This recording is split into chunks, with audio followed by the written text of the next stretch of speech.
Welcome to Tuesday, the 23rd of April, 2024. My name is Jimmy Bradbury. I help entrepreneurially minded people who feel stuck in a 9-to-5 job, or maybe it's a business that they own that feels like a job. I help those people take their knowledge and experience, share it with people around the world, and get paid doing it. So a lot of people ask me this question because it's the very first step in building an online business where you share your knowledge and experience. It's something I've been so grateful to have been able to do for the last 6 years now almost, but also not only that, help hundreds of people do the same as well. It all begins back at step one, and that is finding your thing. Now, if you've ever been in any of my online courses or you've been in my coaching program, you know the very first module, the very first session, particularly when you're starting out and you haven't done it before, we will always go deep about establishing your thing. What is your business idea that you want to build your online business around, where you're sharing your knowledge and experience? And this is absolutely crucial because when we go out and share our knowledge and experience, we need to know what it is we are sharing. What is our thing? What is our business idea? So, as I say, if you've ever been in my programs, I know I go very deep on this. Excuse me. I go very deep on it. Excuse me, bad throat today. Yeah, I go very deep on this, and I have 9 things that I start the first framework around. I have 3 frameworks, and I'll just run through them very quickly today. But the first framework, I have 9 pieces to it. So 9 pieces. And I'm just going to quickly go through those. I'll share how it relates to my business. I might throw out ideas so that I can help you with your business. These are the 9 ideas that I brainstorm with people who come into my program at the beginning. So number 1, what is it that's something you're naturally good at?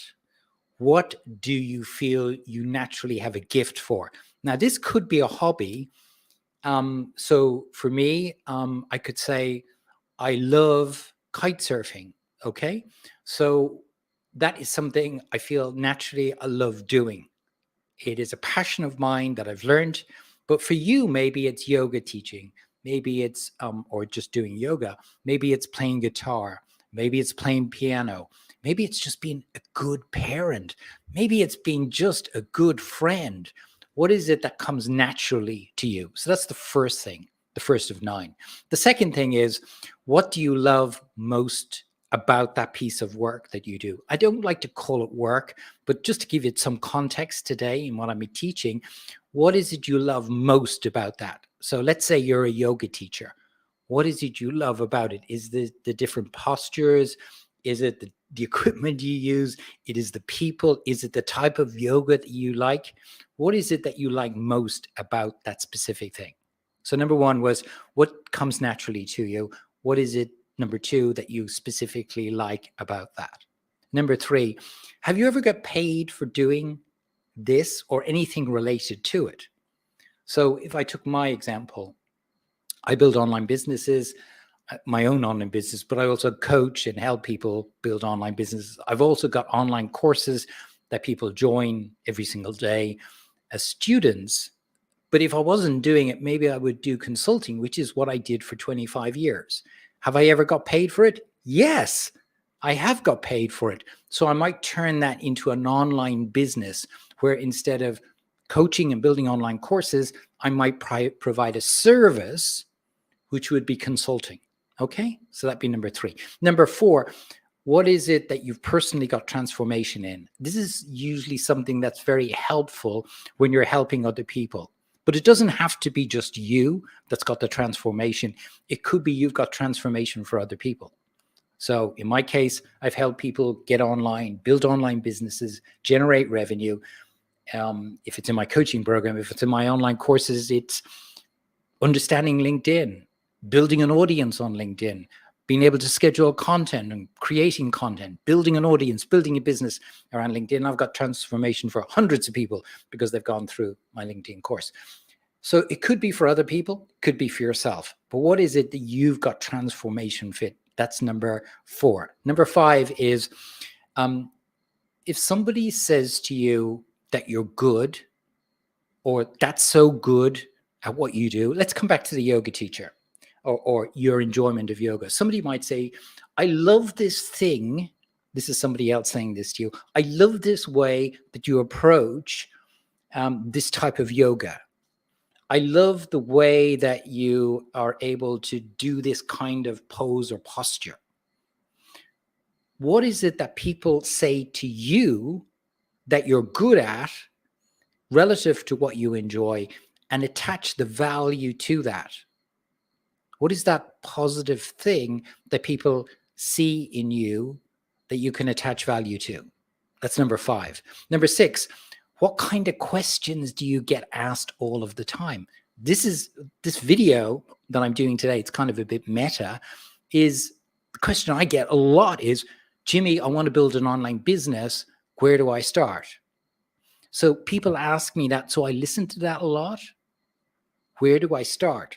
So it's doing exactly this. It's what is the first step you need to take to build an online business? What's figuring out what your thing is? What is your idea? What is your business idea that you would like to be able to build an online business around? You're sharing your knowledge and experience. What is the thing that you really enjoy doing? Helping people do that is the question I get asked a lot. What is the number one thing you need to do when you're starting an online business? Where are we? Number 7, 7 out of 9.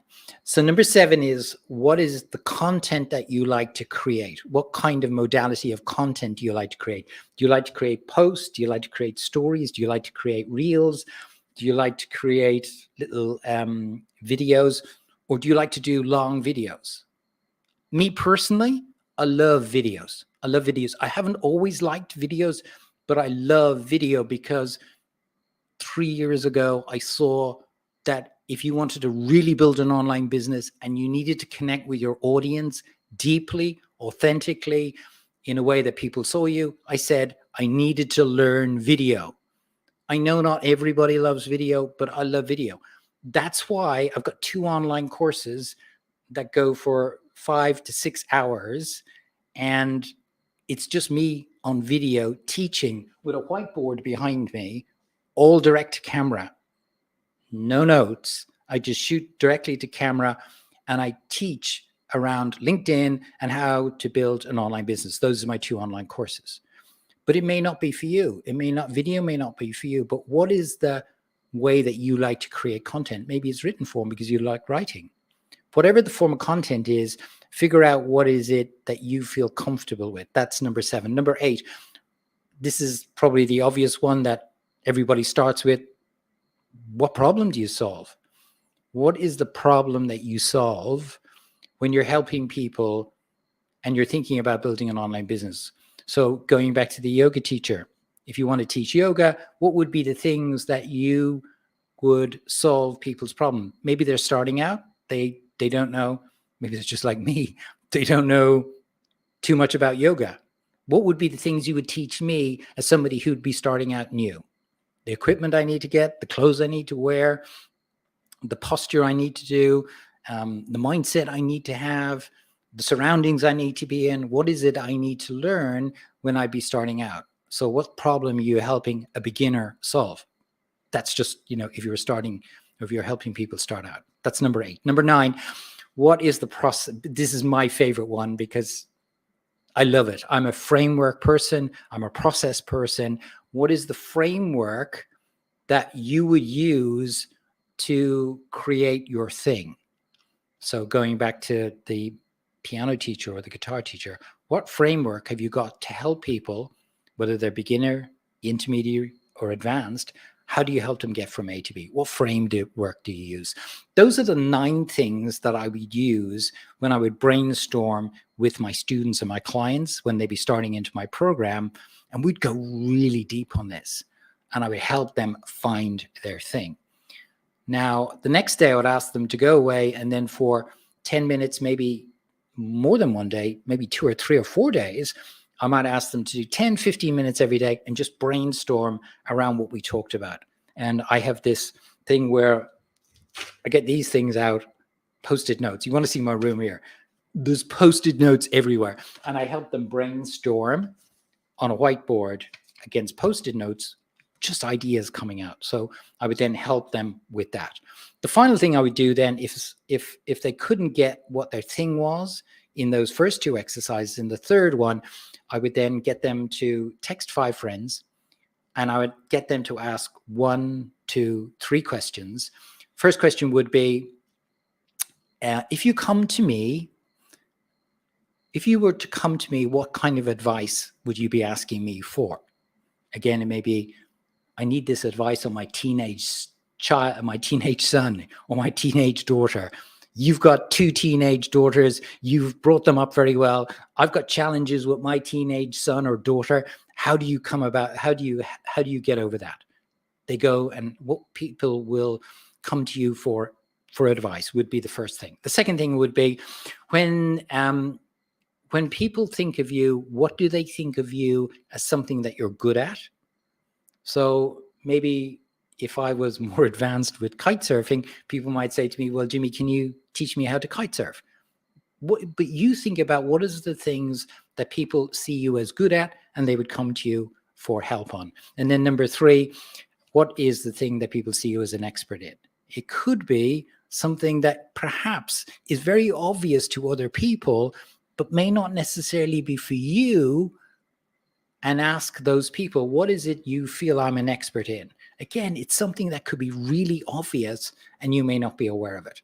So those are the big things that I go through with my students. There's a lot there, but I just wanted to kind of put that out to you, because I think it's really important that you spend the time at the beginning understanding what your thing is. Because what I see is, and there's no issue around it, but I think when it goes on for a long time, then you kind of wonder, I see these people and they're doing this one day, then they're doing this the next day, then they're doing this the next day, then they're doing this.